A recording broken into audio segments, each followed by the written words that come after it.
إنما مثل الحياة الدنيا كماء أنزلناه من السماء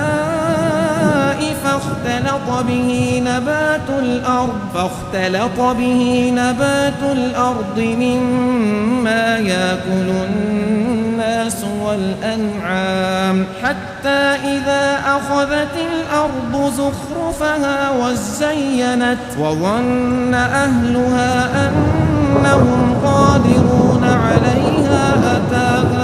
أتاها أمرنا ليلا أو نهارا فجعلناها حصيدا كأن